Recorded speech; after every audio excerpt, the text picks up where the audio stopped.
تنصروا الله ينصركم ويثبت أقدامكم.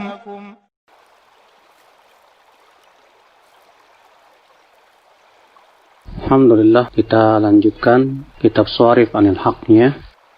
Di antara perkara yang menghalangi seseorang dari kebenaran yaitu fudulul mubahat, berlebihan dalam mengkonsumsi yang mubah atau melakukan perbuatan yang mubah. Perbuatan yang mubah adalah perkara yang diperbolehkan secara syariat dan halal, namun juga tidak mengandung perkara yang sifatnya ibadah. Melakukan yang mubah boleh, tapi tidak menghasilkan pahala apa-apa. Sesuatu yang sifatnya mubah, wajib diyakini akan kemubahannya. Namun tentu di dalam mengkonsumsi yang mubah atau melakukan perkara yang mubah pun juga tidak boleh berlebihan. Maka perkara yang mubah itu hendaknya kita pilih. Di antara yang mubah namun bermanfaat untuk hidup kita, untuk iman kita, untuk agama kita. Maka ini ya perkara yang bisa jadi menjadi bernilai ibadah bila disertai dengan niat. Demikian pula perkara-perkara yang mubah yang bisa menjadi wasilah menuju ketaatan. Maka ini pun juga menjadi pahala. Sebagaimana disebutkan dalam kaidah, wasilah dihukumi sesuai dengan maksud tujuannya. Dan adapun apabila yang mubah itu menjadi wasilah kepada yang haram, maka itu haram.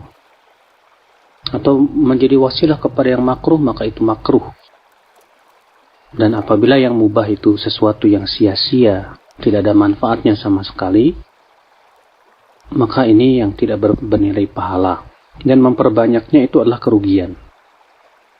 Di antara kerugiannya, ketika seseorang misalnya memperbanyak makan melebihi kebutuhan badannya, di mana dia selalu kenyangkan perutnya, maka ini berbahaya. Apa bahayanya? Bahayanya menyebabkan ya badannya berat, syahwatnya kuat, ibadahnya lemah.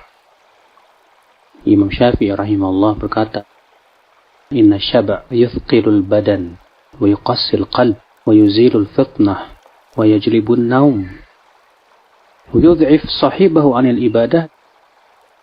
Kenyang itu membuat berat badan, membuat hati keras dan menghilangkan kecerdasan dan mendatangkan ngantuk dan membuat pelakunya berat atau lemah dari ibadah. Itu dalam kitab Manaqib Imam Syafi'i halaman 106. Maka ketika seseorang berlebihan dalam makan, akan menimbulkan hal seperti itu. Ada lagi orang yang berlebihan dalam berbicara. Ngobrol sampai habis waktunya untuk hal-hal yang tidak ada manfaatnya.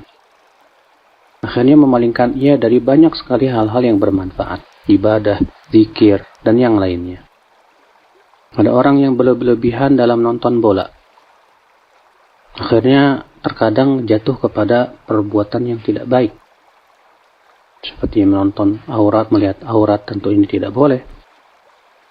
Atau setidaknya ia melalaikan perkara yang lebih bermanfaat dari itu. Apalagi kalau ia melalaikan yang wajib. Maka itu menjadi wasilah menuju yang haram, maka itu tidak boleh, haram hukumnya. Atau orang yang misalnya terlalu banyak tidur. Ini pun juga sangat tidak baik sekali. Yang jelas, ya, berlebihan dalam melakukan perbuatan yang mubah. Ini perkara yang menghalangi banyak di antara kaum muslimin dari melaksanakan sesuatu yang lebih bermanfaat. Akhirnya dia terhalang dari banyak kebaikan. Ya, orang yang lebih asyik misalnya dengan nonton film di YouTube, akhirnya dia habis waktunya untuk itu, lalu kemudian terpalingkan hatinya dari membaca Quran, sehingga Al-Quran menjadi sesuatu yang tidak asyik lagi di hatinya. Terlebih dalam film-film tersebut banyak sekali kemungkaran-kemungkarannya.